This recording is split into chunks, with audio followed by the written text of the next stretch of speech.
Hello dear students, welcome to VPSC online classes. How are you all? Hope you all are well. I am your physics teacher Kuldeep sir. Today I will teach you applications of Bernoulli's theorem. आज मैं आपको इस video में Bernoulli प्रमेय के अनुप्रयोग बताऊंगा। किसकी अनुप्रयोग बेटा? बर्नौली प्रमेय के अनुप्रयोग आज आपको पढ़ना है। इसके पहले वाले वीडियो में आपको बेटा बर्नौली की प्रमेय यानी बर्नौलीज थ्योरम के बारे में आपको बताया गया था। एक बार फिर से रिमाइंड करते हैं।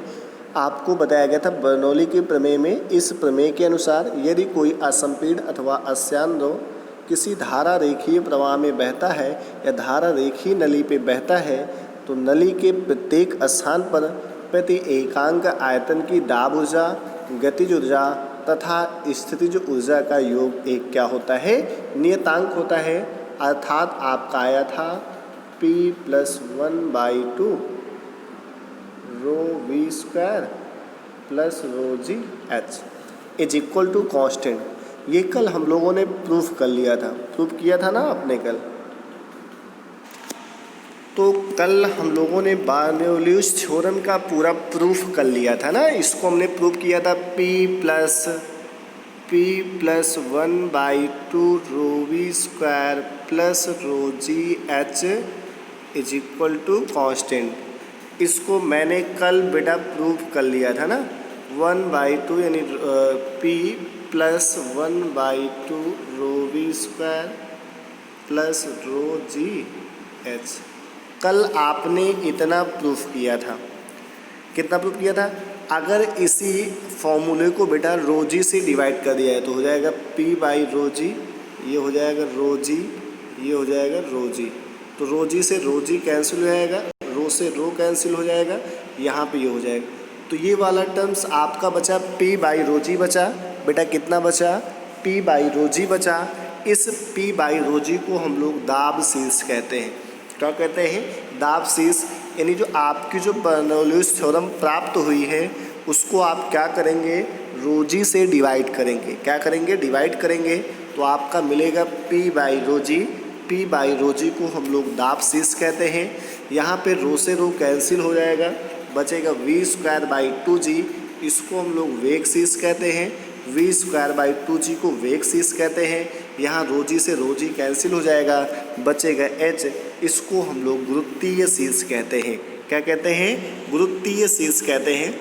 इसके बाद इसकी कुछ स्पेशल कंडीशन है इसकी बर्नौलीज थ्योरम की। यानी जब द्रव का प्रवाह क्षैतिज रेखा में होता है तो अगर आपको पता है अगर एक क्षैतिज रेखा में होगा तो उस कंडीशन में हाइट तो होगी नहीं। कि हाइट होगी बेटा? नहीं होगी ना। और जब हाइट नहीं होगी तो ρgh वाला टर्म हम हटा देंगे, यानी ये आपका 0 हो जाएगा। तो यहाँ से आपको जो मिलेगा P + 1/2 ρv² is equal to constant. ρv² is equal to constant. बेटा इसमें आप लिखेंगे P + 1/2 ρv² is equal to constant. क्यों होगा ये? क्योंकि हाइट इसमें होगी नहीं, एक क्षैतिज रेखा की बात की जा रही है। तो जो ρgh होगा वो आपका 0 हो जाएगा। जो ρgh होगा वो आपका 0 हो जाएगा। इसके बाद बात करते हैं जो बर्नौली की प्रमेय होती है बेटा किस पे आधारित होती है? ऊर्जा संरक्षण के सिद्धांत पर आधारित होती है। पूछा जाता है एक नंबर पर बर्नौली की प्रमेय किस सिद्धांत पर आधारित होती है?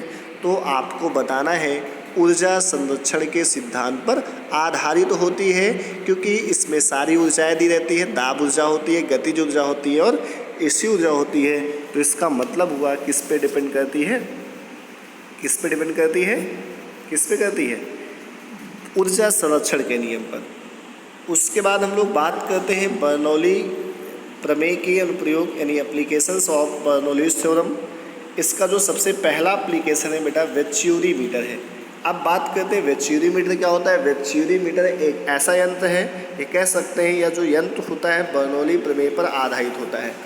यानी यह बर्नौली प्रमेय पर आधारित एक ऐसी युक्ति होती है जो किसी नली में बहने वाले जल के प्रवाह के दर को मापती है। ये क्या करती है? जैसे किसी नली में कोई द्रव या जल बह रहा है तो उसके क्या करती है? प्रवाह को मापती है कि किस रेट से वो बह रहा है ना। ये आपको वेच्यूरीमीटर का फिगर दिखाया गया है, इसमें नली देखो दी गई है, ये आपका फिगर है, फिगर आप देख सकते हैं। इसमें वही लिख लेंगे जो फिगर में है। माना 36 नली MnL में द्रव यानी जल का प्रवाह धारा रेखीय है। माना कैपिटल L व M नली पर अनुप्रस्थ परिच्छेद का क्षेत्रफल क्रमशः A1 व A2 है, वेग V1 व V2 तथा दाब क्रमशः P1 व P2 हो तो आवर्तकता के सिद्धांत से यानी प्रिंसिपल ऑफ कॉन्टीन्यूटी आपको पता है A1 V1 is equal to A2 V2 आप राइट कर सकते हैं। यहाँ से आप निकालेंगे A1 V1 is equal to हो जाएगा V2 बाई A1, इसको इक्वेशन आप फर्स्ट मान लेंगे। जल का प्रवाह क्षैतिज नली में, अतः बर्नौली प्रमेय से क्षैतिज नली की बात की जा रही है तो इसमें ऊंचाई का कोई मतलब नहीं है। दो कंडीशन लेके चल रहे हैं तो हो जाएगा पहला P1 plus 1 by rho V1 square is equal to P2 plus 1 by 2 rho V2 square, क्योंकि इसमें हाइट तो होगी नहीं क्योंकि क्षैतिज की बात की जा रही है। इस कंडीशन में आप देखेंगे तो P ये P1 इधर P2 इधर प्लस का है उधर जाएगा तो माइनस का, तो हो जाएगा P1 माइनस P2, ये प्लस का है उधर जाएगा माइनस का, हो जाएगा 1 by 2 rho V2 square minus 1 by 2 rho V1 square. उसके बाद बात करेंगे यहाँ से आपका ये हो जाएगा, दोनों में आप देख सकते हैं 1 बाई 2 रो क्या हो जाएगा, कॉमन हो जाएगा, 1 बाई 2 रो कॉमन हो जाएगा, आपका बचेगा V2 square minus V1 square. क्या बचेगा V2 square minus V1 square. P1 minus P2 is equal to आपका हो जाएगा 1 बाई 2 रो V1 स्क्वायर। अब दोनों से हमने कॉमन क्या ले लिया, V1 स्क्वायर कॉमन ले लिया। कॉमन लेने का मतलब होता है बेटा डिवाइड करना, कॉमन लेने का मतलब क्या होता है भाग करना। अब यहाँ से हो जाएगा V2 square by V1 square, V2 square by V1 square minus 1, ठीक। अब यहाँ से आप करेंगे क्या, यहाँ से आप करेंगे क्या, हो जाएगा समीकरण 1 से P1 minus P2 is equal to 1 by 2 rho V1 square rho V1 square V2 square by V1 square के प्लेस पे आप लिखेंगे A1 square by A2 square, A1 square by आप यहाँ पे लिखेंगे A2 स्क्वायर माइनस 1, ठीक। उसके बाद आगे सॉल्व करते हैं। यहाँ से आप देखेंगे तो हो जाएगा P1 minus P2 is equal to 1 by 2 rho V1 square minus A1 square minus A2 square by A2 का स्क्वायर। उसके बाद आपको पता है P1 minus P2 is equal to आप लिख सकते हैं H रो जी, तो आप जहाँ पे P1 माइनस P2 है यहाँ पे आप H रो जी रखेंगे तो हो जाएगा 1 by 2 rho V1 square into A1 square minus A2 square by A2 square. आप यहाँ से देखेंगे तो रो से रो आपका कैंसिल हो जाएगा, ठीक है। तो यहाँ से आपका बचेगा H G is equal to 1 by 2, ठीक है, V1 square into A1 square minus A2 square by A2 square, ठीक है। यहाँ से आपका ये मिल जाएगा। अगर आप यहाँ से निकालेंगे V1 square is equal to, तो ये आपका अपान में चला आएगा तो आपका हो जाएगा A2 स्क्वायर इंटू 2GH अपान A1 square minus A2 square. आप यहाँ से V1 इज इक्वल टू निकालेंगे तो इसका स्क्वायर है तो ये A2 बाहर आ जाएगा, रूट में आपका हो जाएगा root 2GH A1 square minus A2 square.